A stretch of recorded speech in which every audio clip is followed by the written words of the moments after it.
MTV reality show that you're starting to move forward on. Can you? Weird. Wouldn't it be Pauly Shore 20 years later going back to MTV?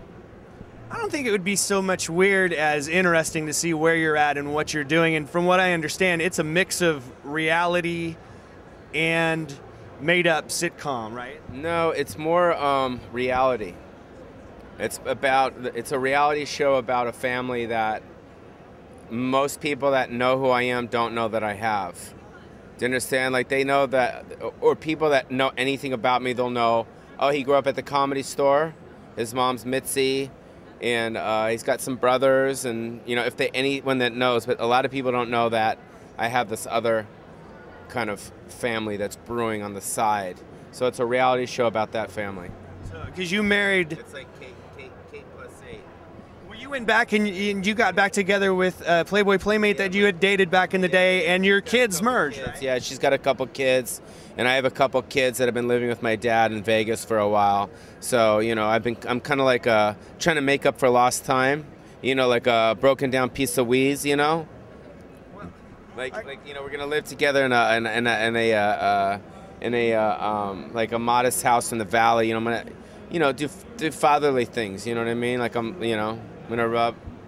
You know what I mean? Well, I was gonna say, yeah, I know you get away. I talked about with that. You get away with touching some of the kids in Adopted, when a lot of adult men wouldn't get away with that. We talked about that, and it makes sense. But I gotta say, taking on kids at this point in your life, when you haven't seen them for a while, is hard enough. But when you have kids that are out living in Las Vegas, that's got to be 3 times as tough as kids that have grown up in Los Angeles. They're set in their ways, and like I'm gonna be telling them to do shit, and they're gonna be like, yeah, screw you, Dad. Okay, you do shit. You know what I mean?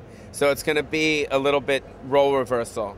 I mean, my one kid's 15, my other kid's 17. So. Even though it's a reality show, were you at all inspired by the Brady Bunch? Because it almost has that kind of vibe, and it brings. Yeah. It's a little. It's almost like that show Modern Family. It's almost like, you know, people I think in life are just they're not that kind of like structured normal family. Love is love, and people are people, and it's not like it has to be like, oh, my 4 kids and we grew up together. That it's just like, you know, it's all about. It's almost like its own polygamous camp. You know what I mean? Without, you know, the other stuff, without the Betty Crocker and the stew and stuff. You were talking about going back to MTV after you'd been gone from there for a long time. Bro, yeah, they go. Hey, bro. Sorry. Does that get hard to do? What? Did people come up and expect that out of you? I mean, is that tiring? Does that zap your energy when you have to do that sometimes? But you know what? You know, you got to get back to the public, bro. You gotta keep giving. I'm like, I'm a politician. You know what I'm saying? I want to know about Obama, Obamacare, Obama scare. This is my little cubby. Welcome to my little cubby. I kind of like it in here. It's like hiding in like an old tin or something. Little weasel hole. Well, I want to know about your relationship with MTV at this point. Did you leave there on good terms, and are you on good terms with them now? Obviously, that you have a show coming back. Conan O'Brien leaving NBC. You know what I mean? We're not on good terms. You know what I mean? No, I'm just kidding. That was fucked up, huh? When the whole Conan thing, yeah. That last show? That was heartbreaking. Yeah, it was tough. But no, the people at MTV, they're my friends. They've been my friends for a long time. What's interesting is the president of MTV is this guy named Tony DeSanto, who's a really good friend of mine, and he used to be my assistant on my show on MTV when I had Untitled Pauly. And the guy's been there like, 15, 20 years. And so he was happy to have you come back and do this. Well, he's not one of those guys. He's one of those guys that if he thinks the project is good and funny and interesting, he'll want to greenlight it, whether it's with me or not. But then you get the whole thing, the cherry on the cake, like, oh, and it's Pauly, like he's coming back too, you know what I mean? But I think the concept, it's really, the show's really about the 4 kids. You know, if you watch the Osbournes or you watch Run's House, it was really about the kids and what kids go through, the pregnancy thing, the drugs, drinking and driving and, getting a fight at school. Like, I'm going to have to deal with all that. I was going to say, you have a very famous mom, and we all know about your mom, but the interesting thing about Adopted is that we see you have a brother. I'm not sure if that's really your brother, if that's an actor, first of all. I was assuming it's your real brother. No, it's not. It's not? No. So you don't have a brother? Yeah, I got a couple brothers. Well, because I was wondering, you have this... I like to confuse people.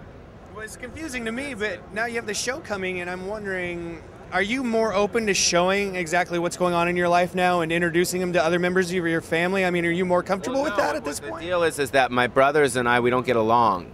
You know what I mean? We don't get along, and my parents are getting older, so I don't have, I haven't had a wife, or I haven't had any type of relationship, so I've kind of recently kind of hit bottom in my life with coming home alone. You know what I mean? So this new family is going to be, there's a lot of people that don't get along with their families. You know what I mean? So what do? They start their own family. So that's kind of what I've done. I've started my own family. Well, like, I don't need this family. I can start my own family. Well, that's what I'm wondering about. But you're bringing it into people's homes, so that obviously means you're more comfortable sharing sort of more of a personal side of you. Yeah. Was that hard for you back in the day? Because, I mean, when I knew you and grew up on your movies, you were this guy, this, like, legendary guy who was, like, The Bachelor, and you didn't have all of that, but at the same time, you were a little bit more guarded than we know, and then we see stuff that we didn't know was going on back then. That's, I guess, the point of my show. Yeah, exactly. You're saying, no, but you're saying the old stuff was more like about my persona and kind of keeping people away like that, and now it's more, Well, it's like I'm scraping off I have been, and it's not something I did intentionally. It's not like, it's not like Pee Wee Herman where I'm like, take off this thing and now I'm this guy. It's just like, it's a subliminal, it's a subliminal thing. Like every year, I think we just get older and kind of more real. Do you know what I mean? I think, as people, we just kind of start dropping the image. When it's one of those... But that's the thing. It's like, when you're 20, though, in your 20s, like, you're supposed to have, like, an image, like, where you think you're a certain way. You know what I mean?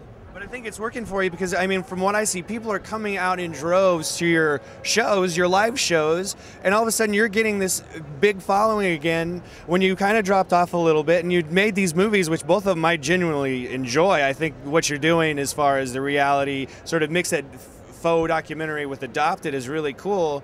I mean, are you excited that more and more people are coming back to you and it seems like you're going back towards something that's substantial and entertaining? Yeah, it's like after my last, I think it was my last, it was like I did all these films, and then eventually it petered like an old car.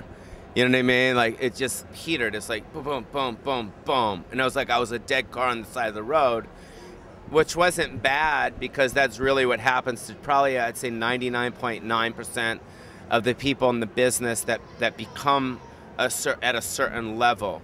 But what I did is that I took the situation that I was in and I made fun of it.